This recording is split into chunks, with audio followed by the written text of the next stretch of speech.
Hi friends, welcome to our YouTube channel IIBS IAS Academy. This is Rakesh Singh, Assistant Professor at IIBS IAS Academy. I have done my PGDBRM from Manipal University. Since last 6 years, I have been teaching to the UPSC aspirant. In this YouTube channel, we will be discussing about the daily current affairs and the topics which are related to UPSC as well as the other competitive exams. Please do subscribe, like and comment on the below section. Good morning friends, welcome to IIBS Current Affairs series. In this Current Affairs series, we will discuss about the current affairs. We will analyze the newspapers or the articles which were published in the newspaper in a UPSC point of view. Okay, so today we will discuss about the Hindu newspaper, that is today's newspaper, 14th October 2020. Okay, so let us discuss. So here the news is that about the Indian economy. Okay, there is a one global economic institution, that is IMF. IMF is nothing but it is a global economic financial institution, we can say, International Monetary Fund. Okay, according to IMF, Indian economy, it will be contract this year but 10.3%. That means Indian economy will show a negative growth rate of 10.3% this year. And according to the IMF estimations only, next fiscal year the Indian economy can be growth back to 8.8%. The thing is that in UPSC point of view, important things are what is that a country's economy, how country's economy can be measures. Okay, so that is most important thing for UPSC point of view. Okay, so let us discuss how a country economy can be measures. Okay, country economy will be measures based upon GDP. Then what is GDP? The full form of GDP is gross domestic product. Okay, and the definition of GDP, what is GDP? GDP is nothing but value of all goods and service. Value of all goods and services which are produced in a country within a specified time. Okay, specified time nothing but a one financial year. Okay, take an example. In India we have a financial year start from 1st of April, okay, and until 31st March. So this is financial year. So GDP is nothing but the monetary value, okay, monetary value of all goods and services which are produced in a financial year. Okay, then how we can say that country's growth is negative or a positive? Okay, then take an example. In the year 2018 to 2019, India's GDP was, let's say, rupees 2 lakh. Okay, then in the year 2019 to 2020, let's say India's GDP growth is 2.1 lakh. 2.1 lakh. Earlier it was 2 lakhs, now last year it was 2.1 lakh. So here we can observe India's GDP was increased by 10,000 rupees. So it is increased from previous year. So then we can say that the country economy is growing and that growth rate is a positive growth rate. Then what is negative growth rate? If that growth rate is in a negative. Okay, take an example. Same example we can take. Okay, here in the year 2018 to 19, India's GDP was 2 lakh rupees. Then in the year 2019 to 20, India's GDP was 1.8 lakh rupees. Okay, here the GDP has declined by 20,000 rupees. Then we can say that country's economic growth rate is a negative growth rate. Okay, so that is about Indian economy. Okay, sorry, that is about country's economy. How a country economy can be measured, what is GDP, okay, what is positive GDP or what is negative GDP, or we can say what is positive growth rate and what is negative growth rate. Okay, then next we have another news. What is that? Recently Mehbooba Mufti, okay, Mehbooba Mufti, who was Mehbooba Mufti? Okay, she was the ex-chief minister of Jammu and Kashmir. Okay, so when Jammu and Kashmir last year declared as a union territory or reorganized as a union territory, okay, at that time Mehbooba Mufti was under detention. Okay, detention is nothing but the person has put in a jail or prison cell for a particular purpose. So this news is about Mehbooba Mufti. Recently she is released. Then why she was arrested? Under what circumstance she was arrested, or under what law she was arrested? Okay. So popularly she was charged under PSA Act. PSA Act. Then what is PSA Act? Okay. PSA Act. What is PSA Act? Okay. It is popularly called as Public Safety Act. Public Safety Act. So this act was enacted in the year 1978. So at that time it was applicable only to Jammu and Kashmir. Okay. Then again this act was amended in the year 2014. So from 2014 it was applicable or implemented all over India. So this act was enacted by the Jammu and Kashmir Assembly, not by the Indian Parliament. Okay. So according to this Public Safety Act, a person can be detained up to 2 years. A person can be behind the bar up to 2 years. That is also without any trial. Trial is not needed. Actually, in India, law say that if a person has been detained, then there must be a trial of that person. Okay. But according to this act, there is no such thing. The person can be detained for maximum up to a period of 2 years without any trial. Okay. Then which person can be detained? A person not below the age of 18 years. Person not below the age of 18 years can be detained up to 2 years under this act. Okay. And what are the charges for detention under this act? A person who is a threat. The person who is a threat to the internal security, or as well as a threat to the administration.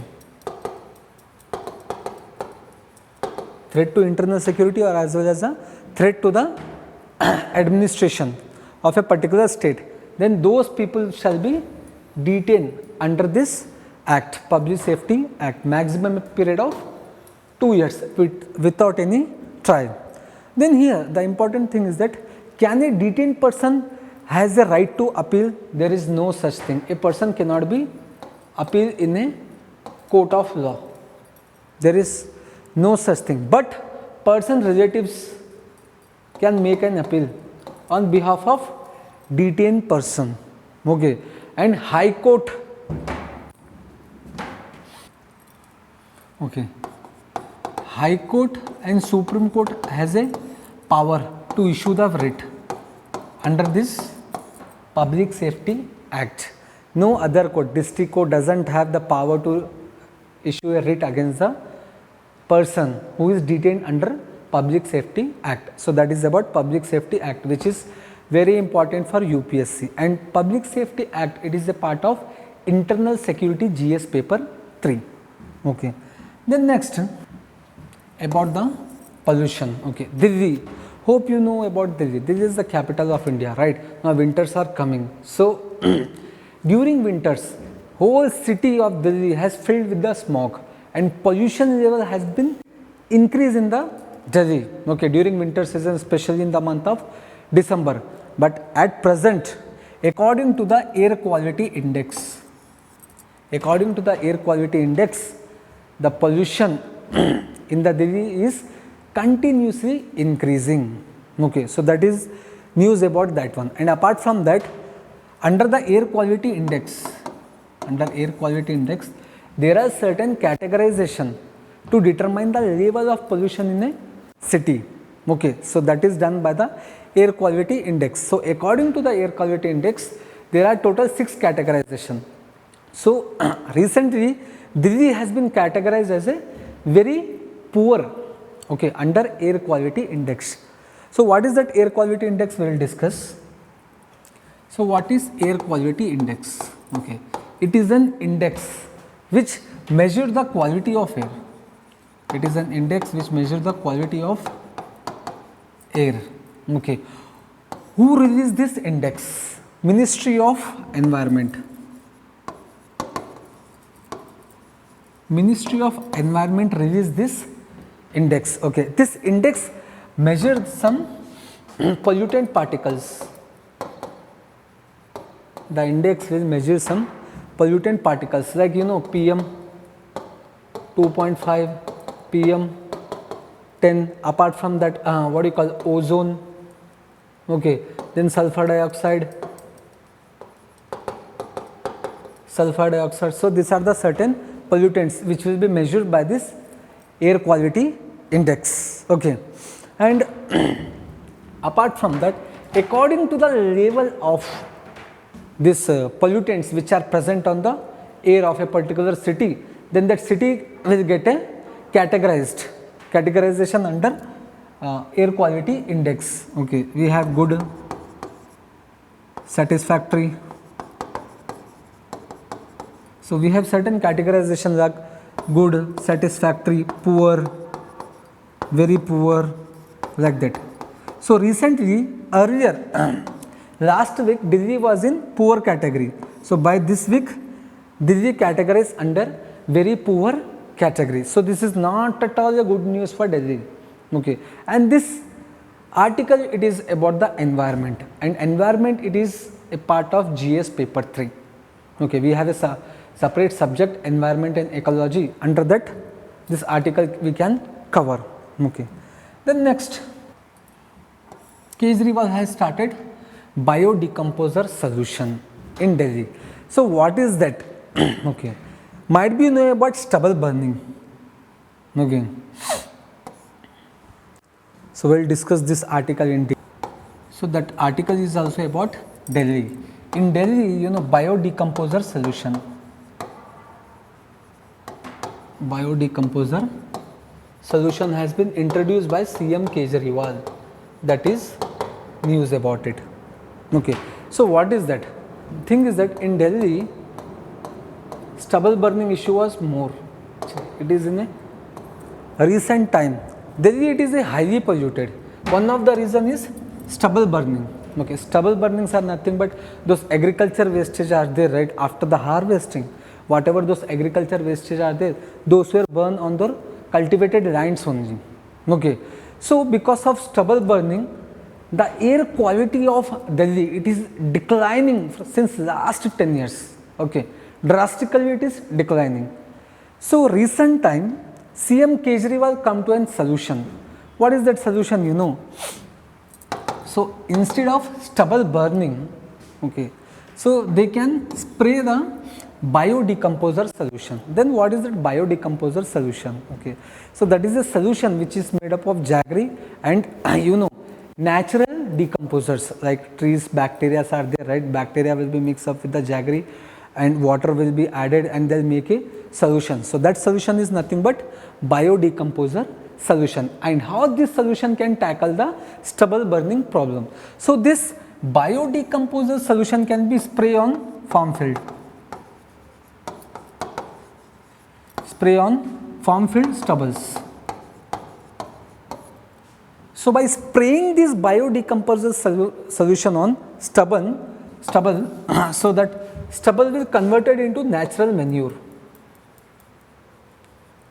So that stubble will converted into natural manure. So in this way, stubble burning as well as the pollution in the Delhi can be controlled. This is one of the step actually.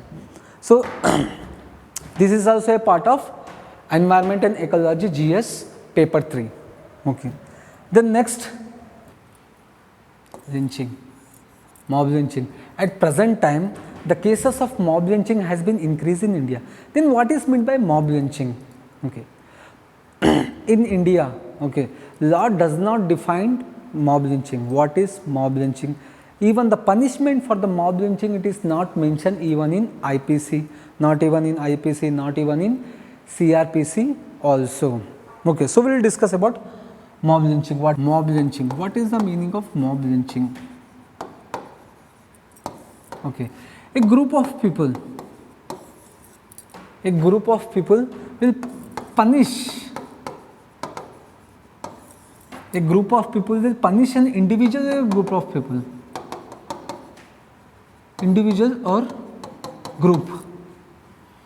Okay, without any trial, without any judgment. Actually, in reality, mob lynchers are there, right? They'll take their law on their hand. How we can say that they violate the law? Why? Because in India, punishment can be given only by the judicial body, like courts we have Kasi judicial body, not by an individual.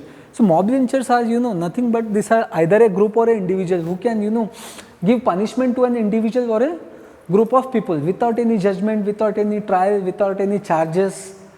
Okay, so that is the way of mob lynching. So in recent time, the cases of mob lynching has been increased in India. Why? Because we have what you call political ideology, like BJP. They have boycott of beef, like this. So wherever low caste people, they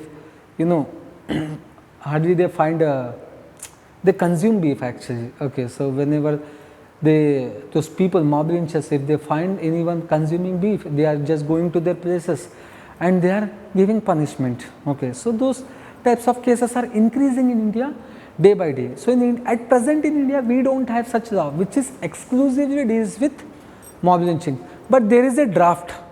The draft was made by an opposition party. Okay, so there was a draft, माशुका, मानव सुरक्षा कानून.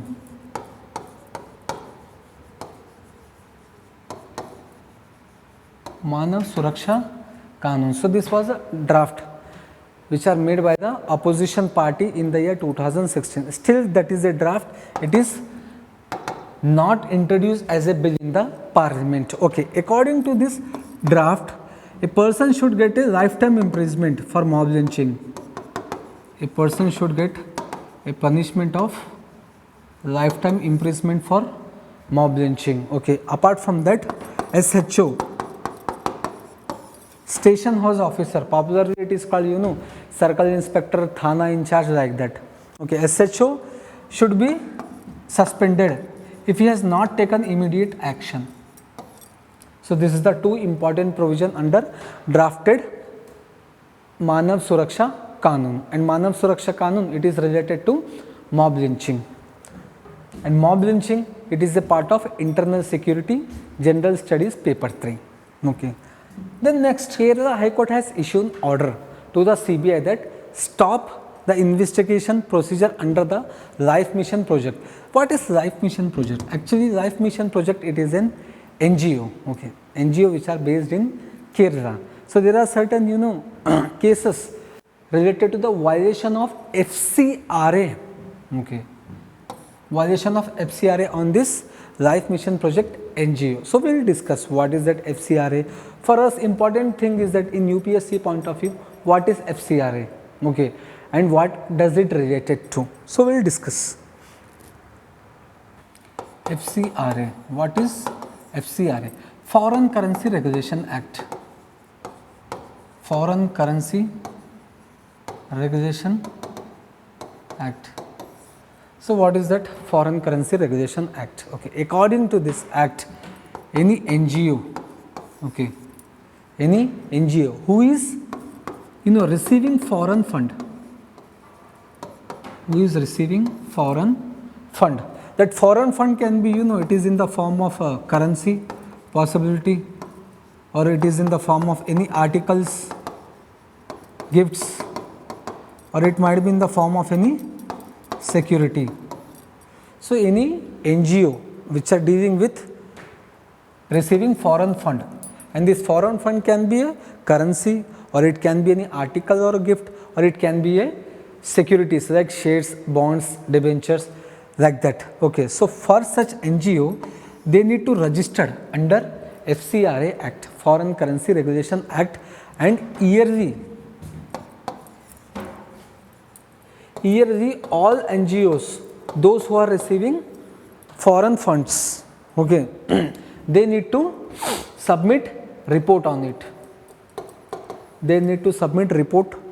Okay, how much foreign funds they have received, okay, what were the purpose of the foreign funds, and what were the expenditure made from those foreign funds. All these things has to mention under this report. And all NGOs in India who are receiving foreign funds has to be registered under FCRA Act. So this is about Foreign Currency Regulation Act. Okay. And this Foreign Currency Regulation Act, it is related to two subjects. One is economy and as well as another is internal security, GS paper 3. Both economy and GS paper 3, internal security is a part of GS paper 3. So that is all about Foreign Currency Regulation Act. Okay.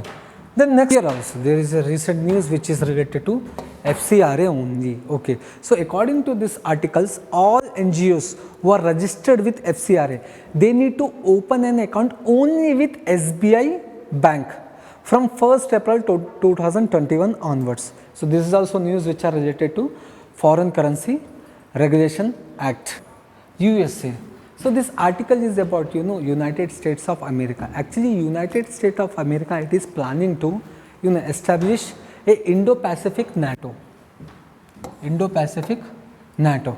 So for us important thing is that NATO, okay, and apart from that, what is Indo-Pacific NATO, okay, how it will helpful.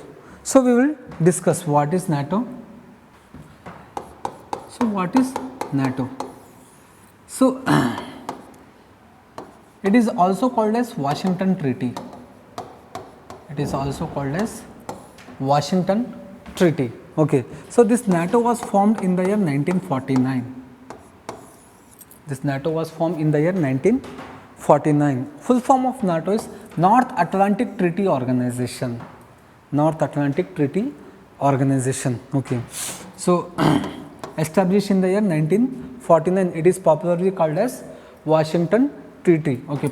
At present it is having 29 members. At present it is having 29 members. Okay. From North America it is USA and Canada. USA and Canada, and other members are Western European countries. Other members are Western European countries. Remember, India is not a part of NATO. Very important thing. For Prism's point of view, it is very important that India is not a part of NATO. Okay. What NATO is do? What is the role of NATO? Collective security. Collective security among its members. Okay. Then what is meant by that collective security? Take an example. Okay. In the year 2001, that you know, Osama bin Laden attacked to the USA. Okay. Osama bin Laden, he belongs to, you know, Afghanistan, right? Al Qaeda is that terrorist camp. So he attacked to the World Trade Center in the year 2001. That is popularly called as 9/11 incident. Okay. So at that time, you know, USA, for retaliation he attacked on Pakistan. So apart from USA, all other NATO countries send their militaries, okay, to the USA or help the USA to attack on Afghanistan, the terrorist organization of Osama bin Laden. Okay. This is the thing how NATO works. Or in example, if one member of the NATO, it is what do you call, receive threat, okay, or one member of the NATO want to declare a war with a non-NATO member, then all NATO member will support, okay, to this NATO member. Apart from support, they send their militaries, equipment, technology and all those, you know, support, okay, for fight against non-NATO member if non-NATO member is threat to the NATO member. So this is the thing which will implement or execute in the NATO. So that is about NATO. So here USA proposed the Indo-Pacific NATO. So in the Indo-Pacific NATO, might be, you know, it is, hope you know about that Pacific Ocean, right, from that North America to the Asia. There also, you know, the dominance of China, it is increasing day by day. So to counter the dominance of China, US has proposed the Indo-Pacific NATO. So that is about NATO, and this NATO is a part of international relation, GS paper 2. Okay. So this is about today's current affairs which are very important for UPSC point of view. So please do like and share our video, subscribe to our YouTube channel and don't forget to press bell icon for more updates. Thank you.